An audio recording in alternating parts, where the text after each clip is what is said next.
బాపట్ల జిల్లా Vetapalem Challareddypalem bypass junction వద్ద గల శ్రీ తిరుపతమ్మ గోపతయ్య స్వామి దేవస్థానంలో శ్రీ పల్నాటి అంకమ్మ అమ్మవారి విగ్రహ ప్రతిష్ఠ మహోత్సవం కార్యక్రమం వైభవంగా నిర్వహించారు.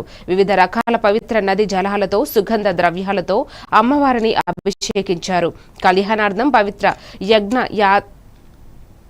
యాగాదులతో ప్రత్యేక పూజ నిర్వహించి సుమారు 10,000 మందికి అన్న సంతర్పణ కూడా చేశారు. జిల్లాలోని నలుమూలల నుంచి కూడా భక్తులు హాజరై అమ్మవారిని దర్శించుకుని మొక్కులు తీర్చుకున్నారు.